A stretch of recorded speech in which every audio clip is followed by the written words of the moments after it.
जय गुरुजी, शुक्राना गुरुजी, अनंतम अनंतम शुक्राना गुरुजी। ओम नमः शिवाय, शिवजी सदा सहाय। ओम नमः शिवाय, गुरुजी सदा सहाय। गुरुजी के चरणों में कोटि कोटि प्रणाम और सारी संगत जी को जय गुरुजी। संगत जी, आज का सत्संग सुगंधा गुप्ता आंटी जी का है, जो कि हम उन्हीं की जुबानी सुनेंगे।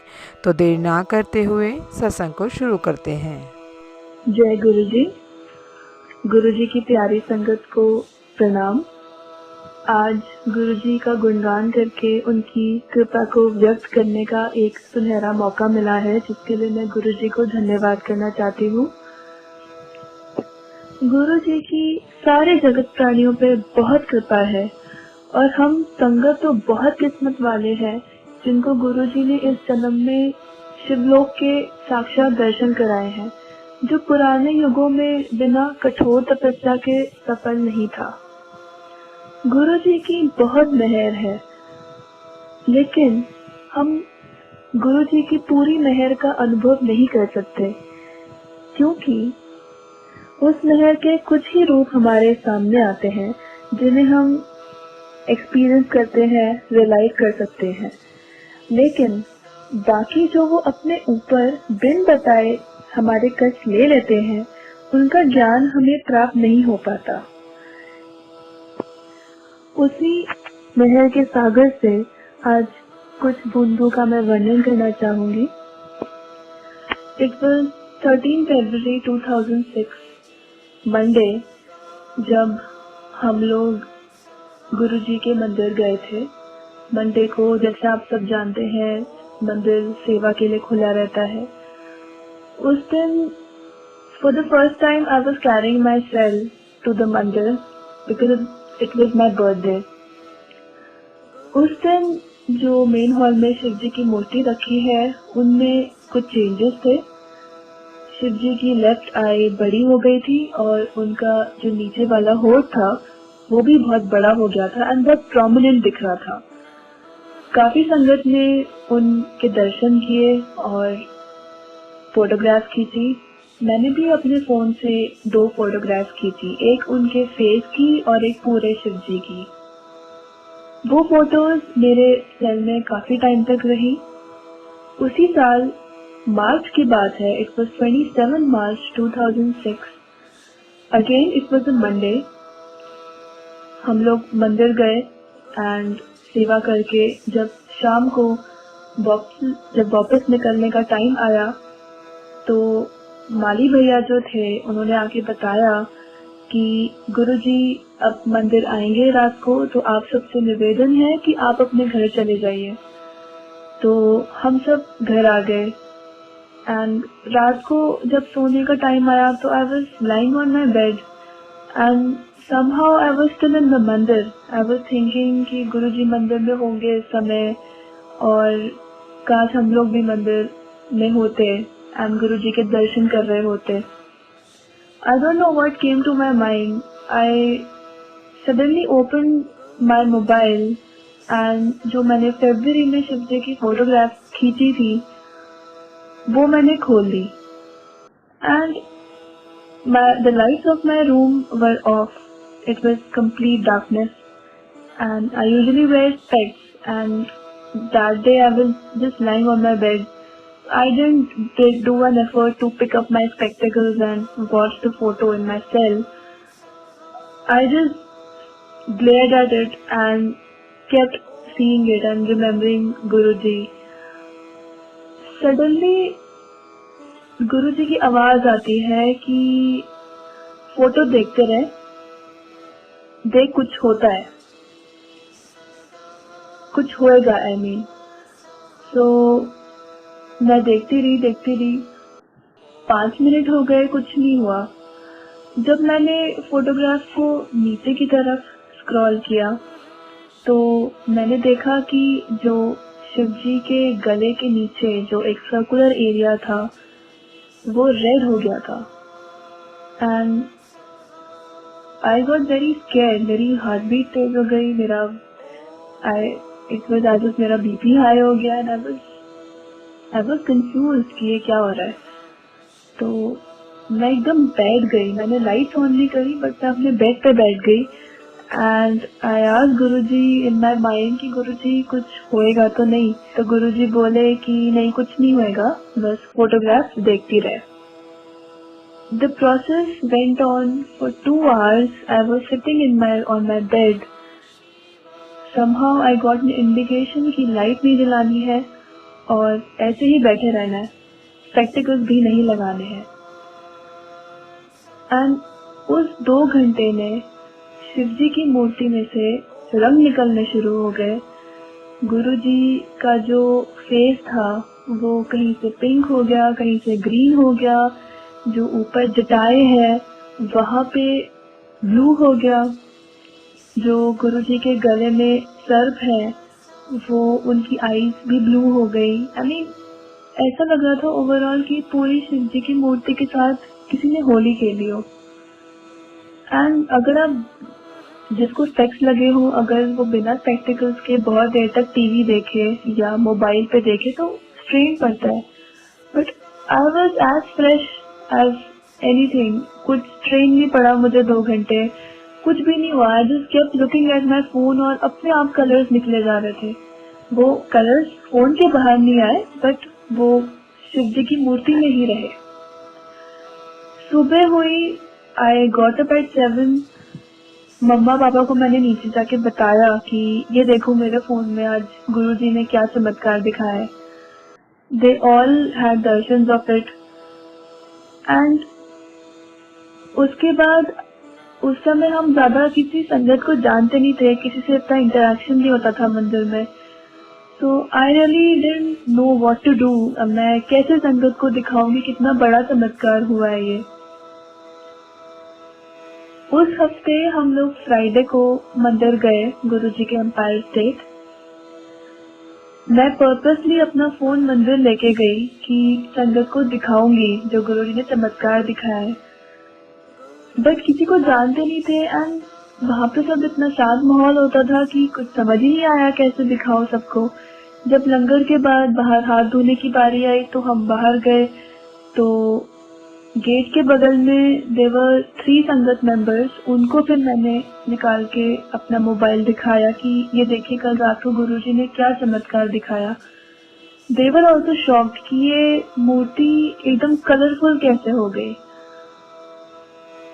एंड उसके बाद द वेरी नेक्स्ट डे मेरा फोन खराब हो गया, सारी फोटोज चली गई, everything was lost. I mean वो दर्शन कुछ ही संगत को दर्शन देने के लिए गुरुजी की आज्ञा होगी, उसके बाद मेरा सेल ही बंद हो गया था। That was the first divine darshan I had of Guruji. Those days I was in college. I was pursuing my bachelor's in economics from Metric College. उन दिनों I was in the process of learning the divine rules. जैसे गुरुजी कहते थे कोई logic नहीं लगाना है और अपनी अंदर की आवाज को सुनो, जो गुरुजी कहते थे मैं हमेशा टेलीपैथी में होता हूँ। एंड गुरुजी से कभी कोई क्वेश्चन नहीं करना, बस उन्हें ब्लाइंडली फॉलो करते रहना है।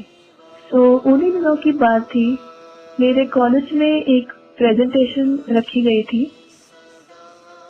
हमें टीचर ने 10 सब्जेक्ट दिए थे एंड उन 10 टॉपिक्स को हमें प्रिपेयर करके आना था। एंड द प्रोसेस वाज कि जब आपकी प्रेजेंटेशन होएगी तो there will be 10 sheets each containing one topic, and when your turn comes you have to pick one of the sheets and speak on that. And however if you are not comfortable with your choice you have got, then you have one chance of changing the topic by picking another sheet. Beyond that your marks will be cut. So in the morning मैं घर से निकली, मैं बस में थी, I was going to my college और मैं सारे टॉपिक्स को रिवाइज कर रही थी कि प्रेजेंटेशन है तो obviously I didn't know कि कौन सा टॉपिक आएगा, so I was preparing for each one of them. There was a particular topic जिसको मैं पढ़ रही थी, उसी टाइम गुरुजी बोले टेलीपैथी में कि ये पढ़ ले यही आएगा। बट जो हमारा लॉजिकल माइंड होता है वो सुनने को तैयार नहीं होता कि ऐसे कैसे 9 टॉपिक्स मैं कैसे छोड़ दूं एक टॉपिक के लिए, और क्या पता कोई और टॉपिक आ गया तो द डाउट नेवर एंड। तो मैंने वो टॉपिक अच्छे से पढ़ा जो गुरुजी ने मुझे कहा था, बट मैंने बाकी के टॉपिक भी नहीं छोड़े कि क्या पता अगर वो आ गए तो मैं क्या करूंगी। You know that complete faith was not there on my inner voice. जब मेरी टर्न आई कॉलेज में, I picked up the chit, and क्योंकि गुरुजी ने मुझे रियलाइज कराना था, कुछ सिखाना था, कोई और टॉपिक आया कॉन्ट्रेरी टू जो गुरुजी ने मुझे कहा था कि ये टॉपिक आएगा। I said I was not comfortable with that topic and I told my teacher that I want to change it. जो सेकेंड चिट मैंने उठाई, that was exactly the same topic जो गुरुजी ने मुझे कहा था ये पढ़ ले, यही आएगा। ये गुरुजी के तरीके होते हैं अश्योर कराने के कि जस्ट फॉलो मी, जो मैं कह रहा हूँ उसे ब्लाइंडली फेथ करो, उसके ऊपर अपनी अकल मत लगाओ, अप्लाई नो लॉजिक्स। धीरे धीरे इस तरह गुरुजी ने अपने पाथ पे गुरुजी लेके आए कि कैसे चलना है जिंदगी में। गुरुजी है तो कोई बहुत बड़ा मतलब है हमारी लाइफ में, ऐसे नहीं गुरुजी कुछ हमें लगता कि हमारे माइंड में उनकी वॉइस आ गई, नहीं, बहुत मतलब होता है उन सब बातों का। गुरुजी की मेहर थी कि in my second year of college I topped in my subject. Guruji की मेहर से जहाँ first division is suppose to be a very big thing in economics honours, it was only his मेहर that I scored 78% in my second year, and just by गुरुजी's मेहर। Thank you Guruji. After my graduation got completed, मैं दुविधा में थी कि मैं क्या करूं आगे, मैं मास्टर्स करूं या मैं कोई और स्ट्रीम पकड़ूं। आई ऑलवेज वांटेड कि गुरुजी के पास फिजिकली जाके उनसे वर्बली पूछूं मंदिर में कि गुरुजी मैं क्या करूं, बट कभी हिम्मत नहीं हुई। एक बार एम्पायर स्टेट में मैं गई, गुरुजी के आगे मत्था टेका, एंड मैं सोच गई थी कि आज तो पूछूंगी ही पूछूंगी, चाहे कुछ भी हो जाए। बट जब मेरी टर्न आई तो मुंह से आवाज नहीं निकली, एंड गुरुजी ने जैसे हाथ से इशारा करते थे कि चलो। उस दिन लगा कि शायद गुरुजी अपने आप ही बताएंगे कि क्या करना है, उन पे छोड़ देना चाहिए। उसके बाद 2007 में, जैसे सब जानते हैं, गुरुजी की समाधि हुई। After that I was clueless कि मैं क्या करूं। अब गुरुजी फिजिकली भी प्रेजेंट नहीं है तो उनका आदेश कैसे आएगा। Then one day I had a dream कि गुरुजी एम्पायर स्टेट में अपनी गद्दी के ऊपर बैठे हैं, और जैसा मैं उनसे पूछना चाहती थी सेम वही प्रोसेस गुरुजी ने मुझे दिखाया कि गुरुजी गद्दी पे है। मैं गुरुजी के पास गई हूँ, मैं उनसे पूछती हूँ कि गुरुजी मैं एमए करूँ या क्या करूँ, तो गुरुजी बोले एमए कर ले। The order was clear, I had to do my masters. लेकिन 2007 में मैं जितने भी एंट्रेंसेस में अपीयर हुई, मेरा कहीं क्लियर नहीं हुआ। अब क्योंकि गुरुजी ने कहा था कि मास्टर्स करनी है, उनकी आज्ञा का तो उल्लंघन नहीं किया जा सकता। I decided to drop a year. पूरा साल ड्रॉप करने के बाद I was suppose to appear in another round of entrances. इसी बीच around January, one day I went to Empire State with my family. वहाँ जैसे ही हम चाय प्रसाद लेके बैठे, I close my eyes and I was listening to शब्द। सडनली गुरुजी की आवाज आई, IJIDR Bombay, and I open my eyes and I was wondering कि ये क्या हो गया। I knew there was one college called IJIDR in Bombay, which is premier institute for development economics, but इतना कभी ध्यान नहीं दिया उसके ऊपर since it was outside Delhi. उस दिन के बाद से गुरुजी ने एक ऐसी मेहर करी कि गुरुजी हर रोज रात को ड्रीम में बॉम्बे घुमाने ले जाते थे। कभी मरीन ड्राइव, कभी बांद्रा, कभी कहीं, and it was almost every day in the morning I used to tell my mamma कि आज गुरुजी ने फिर बॉम्बे घुमाया मुझे रात को। एंड उसके बाद the whole process seemed as if Guruji ने सब कुछ ब्लेस कर दिया था कि यही जाना है। गुरुजी ने मुझे इतना पैशनेट बना दिया था उस कॉलेज के लिए कि मेरा और कहीं जाने का मन ही नहीं करता था। मैं ऐसा लगता था कि मैं पूरी तैयारी ही सिर्फ एक कॉलेज में जाने के लिए ही कर रही हूँ। एंड जब मेरा एंट्रेंस एग्जामिनेशन का जो टिकट आया, my centre was in Shiv modern school, my roll number was 13 and 13 is my lucky number. And जो एंट्रेंस का डेट थी that was on 27th May. Dugri में उस दिन गुरुजी का भोग था। उस दिन बहुत घबराहट थी कि अच्छे से एंट्रेंस देना है क्योंकि गुरुजी ने कहा है। और जैसे ही मैं एंट्रेंस हॉल में पहुंची, जब मैं बैठी तो मुझे बहुत टेंशन होने लगी कि अगर इसमें नहीं हुआ तो क्या होगा। तभी मेरे बगल में गुरुजी की एक मैंने फोटो रखी हुई थी डेस्क पे। गुरुजी ने अपने माथे पे ओम के दर्शन कराए। पेपर शुरू हुआ। There were 3 sections, English, maths and logical reasoning. जब पेपर शुरू हुआ, maths was okay, logical reasoning was okay, but English का जो सेक्शन था वो मेरी समझ से बिल्कुल बाहर था क्योंकि इतनी टफ इंग्लिश आई हुई थी, मुझे कुछ समझ ही नहीं आ रहा था। एंड मैं 1 मिनट तो मैं पेन पेंसिल सब छोड़ के बैठ गई कि अब मैं क्या करूं, क्योंकि we had to clear the individual cut off each section to clear the exam. I thought कि मेरा तो होने से रहा क्योंकि इतनी टफ इंग्लिश है, मेरे से नहीं हो पाएगा, गुरुजी आप ही कुछ करो। Then a thought came to my mind कि नहीं, अगर गुरुजी ने मुझे इतना पैशनेट बनाया है इस कॉलेज के लिए, तो अब मैं लास्ट मोमेंट में आके अपने हाथ पैर नहीं छोड़ सकती। मैंने पेन उठाया and I started with my paper. Out of 130 questions I attempted 110 questions and with the negative marking. And the invigilator who was just standing right ahead of me, she didn't have a pen that day because सारे invigilators को सबकी answer sheet पे sign करने होते हैं। She came to me and she told me, can I borrow your pen? I said okay. वो गुरुजी का pen था जो उन्होंने मेरे से लिया, जिसपे गुरुजी की फोटो लगी होती है। उसी पेन से उन्होंने उस हॉल में सारे बच्चों के पेपर पे साइन किए। And when she came to my desk and when she was signing, ऐसा लगा कि गुरुजी कह रहे हैं कि अब तसल्ली मिल गई तेरे को, मेरे ही पेन से तेरे पेपर पे साइन हो गए तो तेरा एडमिशन हो जाएगा।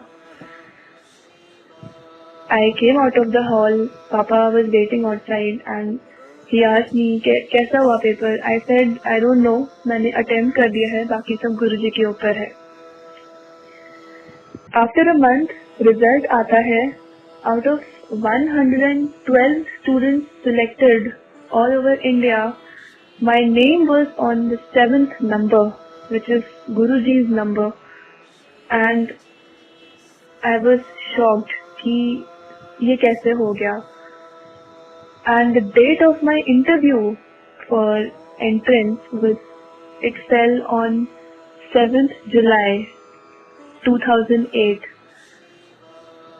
And I was completely shocked and overwhelmed कि गुरुजी आपने कितना ब्लेस कर दिया मेरा इंटरव्यू ऑलरेडी। जब मैं इंटरव्यू देने गई तो there were 3 panels and the one जिसमें मेरा नंबर आया, वहाँ पे जब मैं घुसी इंटरव्यू देने तो मुझे ऐसा लगा कि वो लोग मेरा ही वेट कर रहे थे कि इंटरव्यू लेना है। And I could answer their every question. Result आया, I got selected in the main list, all thanks to गुरुजी। इस बीच में गुरुजी ने एक ड्रीम दिखाया था कि गुरुजी के ग्रंथ में मैंने ड्रीम में एक लड़की का सत्संग पढ़ा है एंड दैट सत्संग read about a girl saying that गुरुजी ने मेरा बॉम्बे में एडमिशन कराया एंड मेरा 2 साल उन्होंने वहाँ पे बहुत ध्यान रखा। हर पल पे मेरी मेरी सेफ्टी का उन्होंने ध्यान रखा. एंड नाउ आई रियलाइज कि वो गुरुजी ने मुझे मेरा ही सत्संग पढ़वाया था in the dream, and that is before getting the admission in Bombay. And today I can say कि गुरुजी ने सच में मेरा उन 2 साल बहुत ध्यान रखा. इन 2 साल गुरुजी ने मुझे अपने तरीके से बहुत कुछ सिखाया. लाइफ में बहुत मिसकंसेप्शन थे, गुरुजी ने वो दूर करे. It was my first step out of my home in a hostel life. Guruji ने दुनिया दिखाई, गुरुजी ने बहुत कुछ सिखाया. एंड उन्होंने ऐसे लेसन दिए हैं कि जो लाइफ लॉन्ग मेरे साथ रहेंगे. लाइफ लॉन्ग मेरे लिए एक सीख है, क्योंकि गुरुजी आपको चीजें दे तो देते हैं, बट उसको आप आगे कैसे लेके जाते हो वो टोटली आपके ऊपर निर्भर होता है. Guruji never interferes with your free will. Guruji आपको कभी नहीं रोकेंगे कि आप ये सोचो, ये मत सोचो, ये मत करो, वो मत करो. ये ऐसी जगह है where Guruji sets you free. वो आपको ब्लेस करते हैं, आपके कष्ट काटते हैं, but the way you choose to live your life is totally on you, and it's totally on to us whether to choose the right or the wrong path.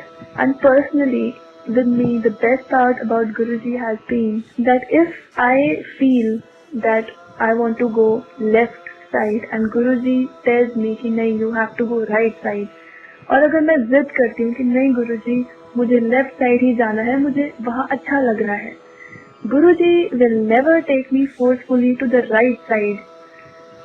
मेरा हाथ पकड़ के पहले वो मुझे लेफ्ट साइड लेके जाएंगे, मुझे एक्सपीरियंस कराएंगे कि ये चीज तेरे लिए ठीक क्यों नहीं है. उसके बाद फिर जब मेरे को समझ आ जाएगा फिर वो राइट साइड लेके जाएंगे. तो गुरुजी का process is full of making you realise about the situation. और जब तक हम सीखेंगे नहीं, हमारे में ट्रांसफॉर्मेशन नहीं आएगा, और जब ट्रांसफॉर्मेशन नहीं आएगा तो कल्याण कैसे होगा, क्योंकि कल्याण is all about the transformation you have in yourself and in your soul.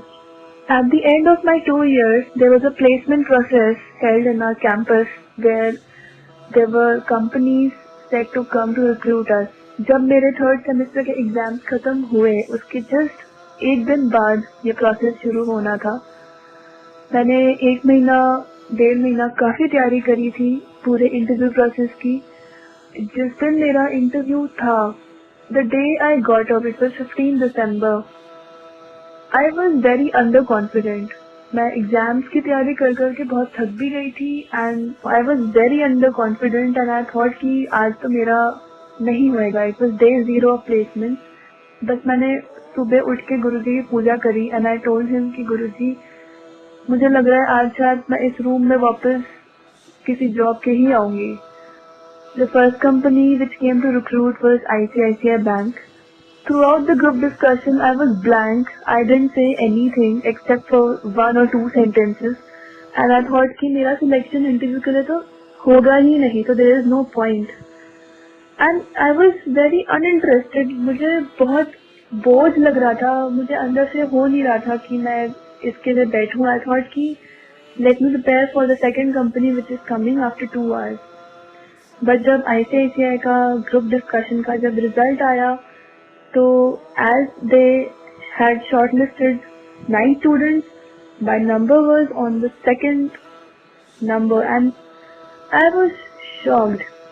ये सुन के किसी को भी खुशी होगी कि उसका सिलेक्शन इंटरव्यू में हो गया है, but I was not happy. I thought कि मुझे क्यों जाना पड़ रहा है इंटरव्यू में, क्योंकि मैं कुछ बोल नहीं पाऊंगी. I was very underconfident. But जब इंटरव्यू का टाइम आया, I don't know what happened. As I stepped inside the room, it was not me. Somebody else was speaking in my body. The interview went well and I got selected, and in the process जब result नहीं आया था ICICI का, so there was a second company in which I appeared and I cleared their 2 rounds, and in the end I got to know that I got an offer from ICICI Bank as well as the second company. Since ICICI Bank had declared their results first, तो हमारे college की जो policy थी उसके हिसाब से I had to go with it. When I came back to my room, I was like, गुरुजी, जहाँ मेरे को लग रहा था कि मुझे जॉब भी नहीं मिलेगी, वहाँ आपने एक दिन में मुझे 2 जॉब ऑफर से ब्लेस कर दिया। ये आपके सिवाय कोई चमत्कार नहीं कर सकता। After working in Bombay, I shifted to Delhi. I shifted to a place where I had interned for the time being in NCAER Delhi. But the profile I had got in NCAER, I was not happy. My pay package had reduced vastly, and the work which I was given, I was not satisfied with it at all. So in the process, I thought कि मैं job change कर लेती हूँ, but मुझे कुछ समझ नहीं आ रहा था कि मैं कहाँ apply करूँ, क्योंकि I had applied in 50-60 places, but मुझे कहीं से भी कोई reply नहीं आया।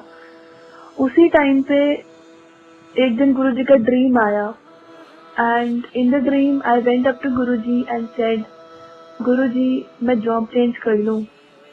गुरुजी बोले, मुझे एक बात बताओ, समय बड़ा या समझ बड़ी? I said, गुरुजी समझ। नहीं गुरुजी, समय। गुरुजी was silent and I got the message कि सब कुछ समय पे छोड़ दो, सब कुछ गुरुजी पे छोड़ दो, अपनी समझ लगाने से कुछ नहीं मिलेगा। And exactly that happened. There was an interview call for planning commission which I got after 1.5 months. I appeared for the interview and Guruji ki meher se I got selected out of 15 people, and it's a miracle, and this is exactly the job which I wanted, exactly the work which I wanted in life, and I really thank Guruji for it. गुरुजी हर पल पे, हर मोड़ पे हमारा इतना ध्यान रखते हैं कि हमें उन्हें रिमाइंड कराने की जरूरत ही नहीं है अपनी प्रॉब्लम्स की। हमारी लाइफ हमारे किए हुए कर्मों के आधार पे लिखी हुई है, तो सुख और दुख तो उसमें आते ही रहेंगे। सबकी लाइफ आके चेंज कर दी है गुरुजी ने। गुरुजी ने कष्ट काटे हैं, दुख आते भी हैं, बट गुरुजी के चरणों में वो कैसे निकल जाते हैं हमें पता ही नहीं चलता। गुरुजी ने हमें मंदिर बुलाया है। हमें apart from getting the materialistic things and the things जिनके लिए हम प्रे करते हैं, गुरुजी हमें एक बहुत अलग पाथ से जोड़ने आए हैं, which leads us to bliss, not happiness. जो हमें दिनचर्या की चीजें गुरुजी से मांग के प्राप्त होती है वो हैप्पीनेस है, लेकिन जो गुरुजी के पास उनके चरणों में मिलता है वो ब्लिस है। The choice is completely hours कि हम ब्लिस की तरफ जाना चाहते हैं या हैप्पीनेस की तरफ जाना चाहते हैं। And the main motive is कि हम गुरुजी से जुड़े, उनकी सेवा करें। गुप्त दान, गुप्त जाप और गुप्त सेवा, यही हमारा एम होना चाहिए संगत में आके। ऐसा प्लेटफॉर्म कहाँ मिलेगा जहाँ हम सेवा करके अपने कष्ट काट सके, अपनी लाइफ चेंज कर सके। और यही मौका है, ये मौका हमें जिंदगी में भगवान से जुड़ने का कभी भी नहीं मिलेगा। इस मौके का पूरा फायदा उठाना चाहिए और जितना गुरुजी से आप जुड़ सके उतना जुड़ें, जितना गुप्त पाठ कर सके उतना करें। रिसेंटली मुझे गुरुजी का एक ड्रीम आया था जिसमें गुरुजी ने 2 बातें कही, and I think this is for all the संगत। गुरुजी ने कहा, खुश रहना है तो दान करो, न्याय चाहिए तो भगवान को याद करो। And I think in this Kalyug खुशी और न्याय, that means happiness and justice are the only things जिसके लिए हम इधर उधर भटकते रहते हैं, जो हमें इस कलयुग में नहीं मिलती आसानी से। गुरुजी ने उसका भी मार्ग दिखाया है। In the end I would just like to say, सब झूठ है, गुरुजी ही परम सच है। जय गुरुजी। जय गुरुजी। संगत जी, यदि आप भी अपना सत्संग दूसरे संगत जी के साथ शेयर करना चाहते हैं तो आप डिस्क्रिप्शन में दी गई ईमेल आईडी पर आप अपना सत्संग लिखकर या रिकॉर्ड करके भेज सकते हैं। आपका सत्संग भी दूसरे संगत जी के साथ ज़रूर शेयर किया जाएगा। जय गुरुजी। शुक्राना गुरुजी। सारे संगत जी को जय गुरुजी।